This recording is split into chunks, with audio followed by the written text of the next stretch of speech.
Good afternoon, everyone. This is Katie Moore in the WWL Good newsroom. afternoon, everyone. This is We do have a NOPD report. Superintendent Anne I told you Kirkpatrick yesterday briefing that we everyone would on come the back investigation and address, into any the outcomes from 12-year-old this Eric morning's medical Vasquez, who went examination. missing and was later And we do found have the dead coroner's in New report. Orleans East. We also there have been know concerns that about one the or two NOPD's of the response, so outlets, let's the listen media in. outlets already had the information, and we all wanted to be sure everybody was able to get the information at the same time. The coroner has determined that 12-year-old Bryan Vasquez died from blunt force due to an alligator and then subsequently drowned. We know that these are difficult outcomes, and we still have quite a grieving community and a grieving family. This investigation does continue. However, this afternoon, I did formally request that the Department of Wildlife and Fisheries eradicate nuisance alligators. That will begin this afternoon. And so we want the community in the Michoud neighborhood to be aware that we will have hunters in that body of water eradicating these nuisance alligators. We will have an NOPD presence just to make sure that people understood what was going on. I want to thank our Special Victims Division, and you know Chief Gernon to my right is the Chief over Investigations, as well as the Chief to my left shoulder, the Chief over Field Operations. This is a continuing investigation. It is not over. We will be looking at every aspect and histories, and we will like to continue to ask community to reach out through Crime Stoppers at 504-822-1111. We have received information, and we want you to continue to share any information, whether or not you think it is a small detail. It may not be a small detail to us. And that's the conclusion of my statement, other than to say that we are sorry to the Vasquez family for the grief and the pain they continue to suffer. I know you all have your own investigation. You're looking at a lot of stuff in the time frame, but we talked about the 911 call yesterday. It's going to be made public. Do you expect there to be some inconsistencies or flaws with how that call may have been handled? The original call? Yes, I do expect that, because the 5-hour delay is inordinate, and yet, in fairness to everyone, facts have to be put into context to get to the truth of the matter. And I don't know all of the facts, and there could be reasons to explain a 5-hour delay, but on its face, it's inordinate. And so when you ask me, do I expect some inaccuracies? Yes, but I don't have all the information. Also, I do want to emphasize we are not the only investigating body. There are other investigators who are doing an investigation into history here. Yesterday, the Vasquez family spokesperson said that the mother's phone was confiscated as part of a search warrant. I know yesterday the public information team did confirm that a warrant was executed on a phone, but did not specify whose phone. We're just going to assume it was the mother's phone. Ultimately, what changed in the investigation to decide to confiscate that phone days after, weeks after this investigation began? Well, I can't go into that detail for you. I will tell you that the phones were seized via a search warrant, which means it had judicial approval. We have to go before a judge to say why we would need the phones. And so that was screened and approved by a judge. And so we have the phones, and it may mean nothing. It is not an unusual step for us to take in order to look at everything.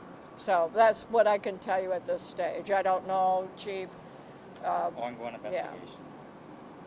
Channel 4. You guys said this is due to one I can't hear you.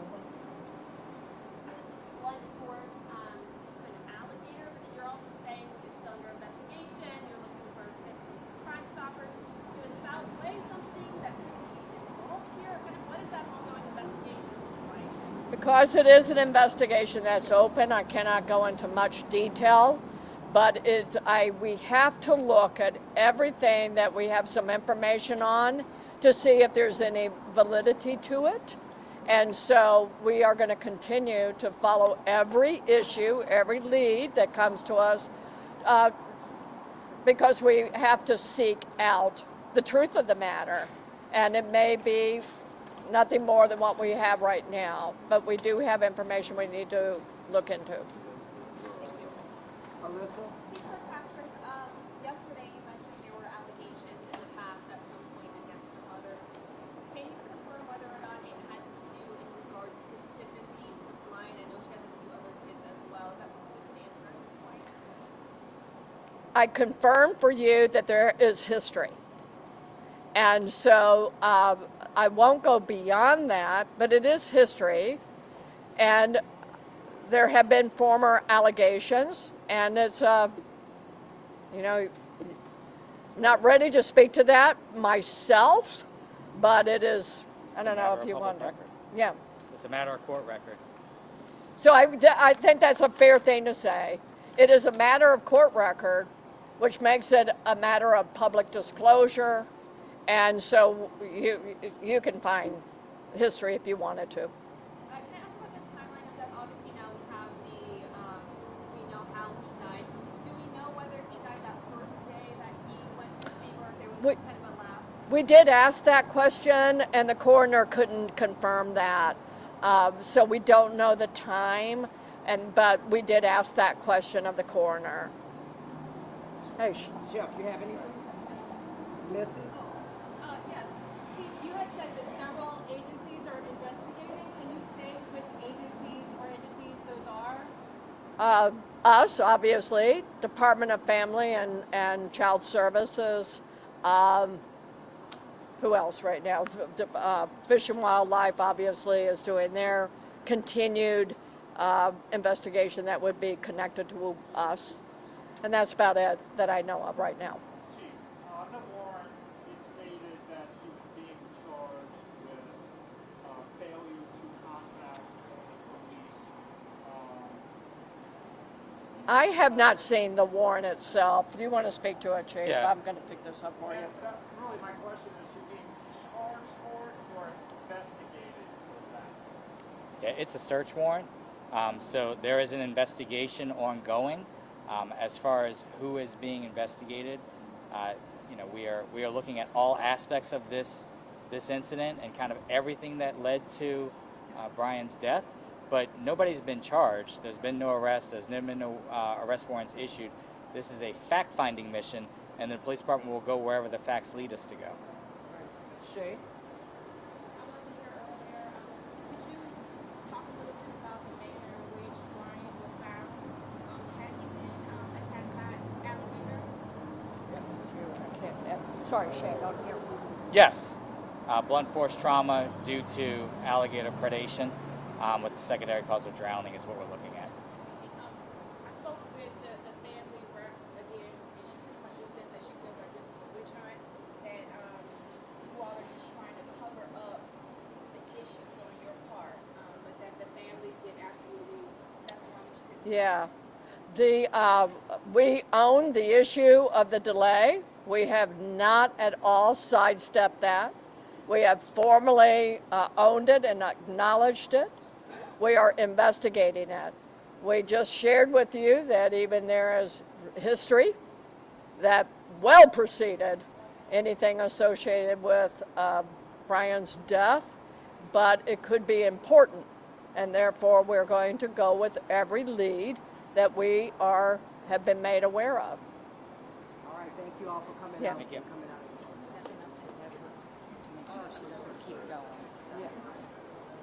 And I'm actually going to another meeting, so. That is NOPD Superintendent Anne Kirkpatrick addressing the latest in the investigation into the disappearance of a 12-year-old autistic boy in New Orleans East who was later found dead The biggest update out of this news conference this afternoon was the revelation that the Orleans Parish coroner's autopsy determined that the boy died as a result of blunt force trauma from an alligator followed by drowning.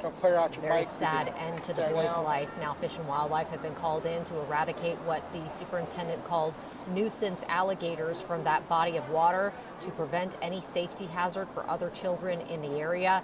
She did say that they did get information from cell phones from some of the family members, which has been controversial in recent days, with the family members saying that was insult to injury for them. The NOPD securing an arrest or a warrant in court based on the allegation of failure to report. That's what they secured the warrant based on. So NOPD continuing to investigate that situation while they say they are owning the 5-hour delay in their initial response. We're going to continue to follow this story for you on all of our platforms, social media, our website, and of course here on WWL+.